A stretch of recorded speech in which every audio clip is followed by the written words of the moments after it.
तो हेलो दोस्तों, welcome back to my YouTube channel. तो इस वीडियो में हम टॉप 30 पॉलिटी के पीवाई क्वेश्चन करेंगे, ठीक है, जो आने वाले एग्जाम में आपको 3 से 4 नंबर आसानी से दे सकता है। क्योंकि हम जो भी क्वेश्चन करते हैं उसमें क्या करते हैं, हम पहले टॉपिक बता देते हैं कि आज हम इस टॉपिक से क्वेश्चन पूछेंगे, फिर उसके प्रश्न के साथ आंसर तो बता ही दूंगा, फिर अदर इंपॉर्टेंट फैक्ट वो भी बताऊंगा जो इस क्वेश्चन से रिलेटेड बहुत ही इंपॉर्टेंट बन सकता है, जो आने वाले एग्जाम में आपको 3 से 4 नंबर आसानी से दे सकता है। आपको कुछ भी नहीं करना है, आपको वीडियो को लाइक करना है, चैनल को सब्सक्राइब करना है, ताकि आपको हर ये 10 से 20 मिनट की जो वीडियो होती है रोज भी आपको मिल सके, और जो आने वाले एग्जाम में उसे 3 से 4 नंबर आपको आसानी से मिल सकता है। अगर कोई कमी रहती है आप तो हमें कमेंट बॉक्स में बताएं, ताकि नेक्स्ट वीडियो में हमें उसे सुधार सके। ठीक है, तो बिना देर की वीडियो स्टार्ट करते हैं। तो हमारा इंडियन पॉलिटी में फर्स्ट क्वेश्चन राष्ट्रपति के पद से क्वेश्चन पूछा गया था। ठीक है, इसमें क्वेश्चन पूछ रखा था उन्होंने, भारत के राष्ट्रपति को उसके कार्यकाल की समाप्ति से पूर्व किस प्रकार उनके पद से हटाया जा सकता है। तो उस जो प्रोसेस होता है उसे महाभियोग कहते हैं। ठीक है, अब ये कौन से आर्टिकल में आता है और किसके द्वारा हटाया जाता है और किस कारण से हटाया जाता है वो भी मैं इस वीडियो में बता दूंगा आपको। तो आप देखोगे आर्टिकल जो अनुच्छेद 61 के तहत उनको हटाया जाता है। तो आप देखोगे संविधान के अनुच्छेद 61 में राष्ट्रपति पर महाभियोग चलाने की प्रक्रिया का संपूर्ण वर्णन दिया गया है। अब किस आधार पर उनको हटाया जाता है वो भी देख लो आप। तो राष्ट्रपति को केवल संविधान के उल्लंघन के आधार पर ही हटाया जा सकता है। समझ में आया? ठीक है, नेक्स्ट क्वेश्चन देखेंगे हम। नेक्स्ट जो हमारा क्वेश्चन पूछ रखा था उन्होंने, मंत्रिमंडल शब्द का जो प्रयोग फर्स्ट टाइम कब किया गया था उससे क्वेश्चन था। उन्होंने क्वेश्चन पूछ रखा था संविधान के किस अनुच्छेद में मंत्रिमंडल शब्द का प्रयोग किया गया है। तो वह अनुच्छेद 352 के थर्ड क्लोज में किया गया है। ठीक है, और जो कैबिनेट शब्द है उसका कब प्रयोग किया गया है वो भी मैं बता देता हूँ आपको। तो आप देखोगे मूल संविधान में कैबिनेट शब्द का उल्लेख नहीं था। इसे किस संविधान संशोधन द्वारा जोड़ा गया है? इसे 44वें संविधान संशोधन 1978 द्वारा जोड़ा गया था। ठीक है, अब जो अनुच्छेद 352 है इसको भी ये देख लेते हैं हम। तो आप देखोगे अनुच्छेद 352 के तहत राष्ट्रपति राष्ट्रीय आपातकाल की घोषणा तभी कर सकते हैं जब उन्हें मंत्रिमंडल की लिखित सिफारिश प्राप्त हो। जब भी राष्ट्रीय आपात लगता है इसका मतलब होता है राष्ट्रीय आपातकाल तभी लगाया जा सकता है जब मंत्रिमंडल अपना लिखित रूप से इस्तीफा दे। कि लिखित रूप से अगर देते हैं तभी लगाया जा सकता है, मौखिक रूप से देने पर नहीं लगाया जाता है। समझ में आया? नेक्स्ट क्वेश्चन देखेंगे हम। नेक्स्ट जो हमारा क्वेश्चन पूछ रखा था, कहाँ से पूछ रखा था, जो महान्यायवादी होता है ना उससे क्वेश्चन था। ठीक है, उन्होंने क्वेश्चन पूछ रखा था भारत का सर्वोच्च विधि अधिकारी कौन होता है। तो वह भारत का महान्यायवादी होता है। अब मैं इसमें इसका आर्टिकल भी बता देता हूँ और वो उसके पास कौन कौन सी शक्ति प्रदान की गई है वो भी बता देता हूँ मैं आपको।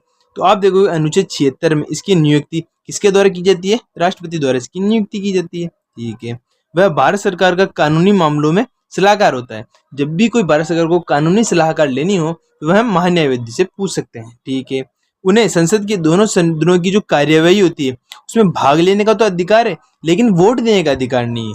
क्यों? क्योंकि वो वहां पर बैठा रहता है कि ये पक्ष है या गलत है, फिर वो उसका उच्चारण करके सही गलत बता सकता है। लेकिन जब उन्होंने मत दिए जाते हैं कि इसमें 50% मत मिले, इसमें 60% मत मिले, तो उसमें उसको मत देने का अधिकार नहीं होता है। समझ में आया? नेक्स्ट क्वेश्चन देखिए हम। नेक्स्ट जो हमारा क्वेश्चन पूछ रखा था लोकसभा की जो सदस्य संख्या है उससे क्वेश्चन पूछ रखा था उन्होंने। उन्होंने क्वेश्चन पूछ रखा था लोकसभा की वर्तमान जनसंख्या कितनी है। तो 545 है, ये हो गया खत्म। लेकिन अधिकतम कितनी है अपने पास? 545 तो भरी हुई है वर्तमान में, लेकिन अभी तक है कितनी अभी इस टाइम अपने पास? तो वर्तमान स्थिति के अनुसार अधिकतम संख्या कितनी है? 550 है। ठीक है, और नए जो वो संविधान वो संसद हॉल बनाना उसकी बात नहीं कर रहा है, ये नॉर्मली बता रहा हूँ मैं आपको। आप देखोगे 104वां संविधान संशोधन लोकसभा में जो 2 एंग्लो इंडियन की सदस्य थी मनोनीत किए जाने की, उसे अब समाप्त किया जा चुका है। ठीक है, और अधिकतम संख्या कितनी है?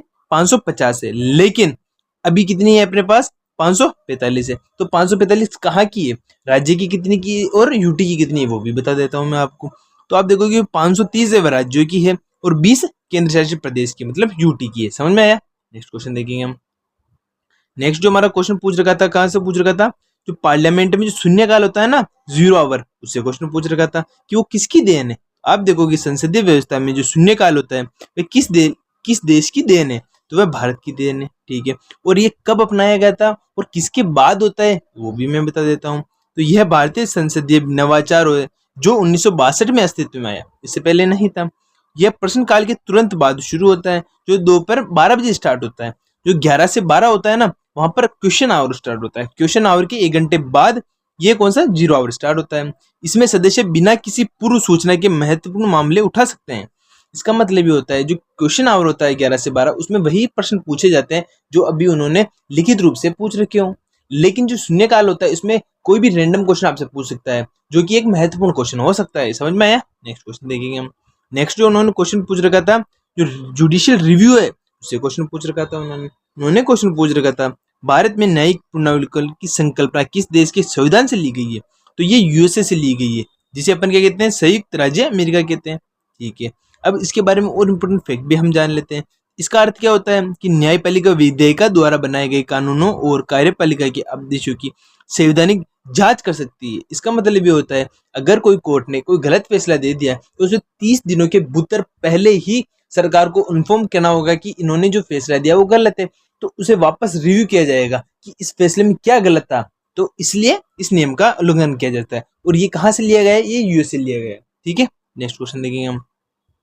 नेक्स्ट जो हमारा क्वेश्चन पूछ रखा था भारत की जो शासन प्रणाली है वो किस प्रकार की है उससे क्वेश्चन पूछ रखा था उन्होंने पूछ रखा था भारतीय संविधान में किस प्रकार की शासन प्रणाली की व्यवस्था की गई है? तो उसमें संसदीयात्मक, इसका मतलब तो पार्लियामेंट्री फॉर्म हमारे यहाँ चलती है। ठीक है, अब आप देखोगे भारतीय संविधान जो जो भारत की जो संसद प्रणाली है वो ब्रिटिश मॉडल पर बेस है। जो ब्रिटिश मॉडल है उसके ऊपर अपनी बेस है। ठीक है, इसमें क्या होता है, इसमें कार्यपालिका विधेयिका के प्रति उत्तरदायी होती है। कार्यपालिका जो एग्जीक्यूटिव होती है, विधायिका मतलब एमएलए के प्रति, एमएलए जो रूल बनाता है उसे मानती है। समझ में आया? नेक्स्ट क्वेश्चन देखेंगे हम। नेक्स्ट जो हमारा क्वेश्चन पूछ रखा था उन्होंने पूछ रखा संविधान की आत्मा किसे कहा जाता है? तो आप देखो कि अलग अलग फॉर्म में अलग अलग लोगों ने किसको संविधान की आत्मा कहा, वो मैं बता देता हूँ आपको। तो आप देखोगे नीति निर्देशित तत्वों तथा मूल अधिकारों की संविधान की आत्मा किसने कहा है? उन्होंने गेनविल ऑस्टिन ने कहा है। समझ में आ गया? लेकिन जो आर्टिकल 32 है उसे संविधान की आत्मा किसने कहा है वो भी देख लो आप। तो आप देखोगे डॉक्टर बी.आर. अम्बेडकर ने अनुच्छेद 32 को संवैधानिक उपचारों के अधिकार को भारत के संविधान की आत्मा और उसको हृदय बताया है। ठीक है, जो प्रस्तावना है को भी संविधान का हृदय माना जाता है। समझ में आया? ठीक है, नेक्स्ट क्वेश्चन देखेंगे हम। नेक्स्ट जो हमारा क्वेश्चन पूछ रखा था जो भारत का स्वरूप कैसा है वो आर्टिकल 1 में जो बताया गया है उससे क्वेश्चन था उन्होंने पूछ रखा था संविधान के प्रथम अनुच्छेद के अनुसार भारत कैसा होगा? तो भारत एक राज्यों का संघ होगा।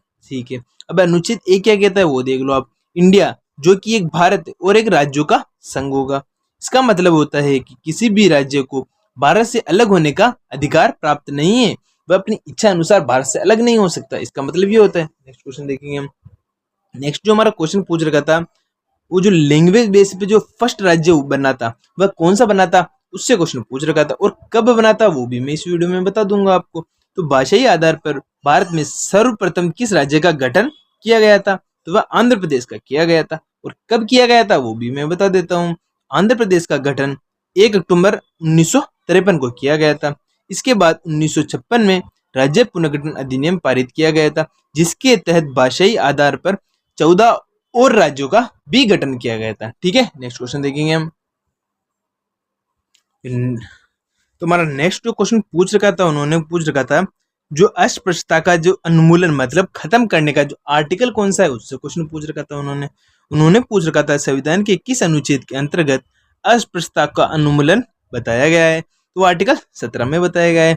वो आर्टिकल 18 भी इंपॉर्टेंट बनता है तो वो भी मैं आपको बता देता हूँ।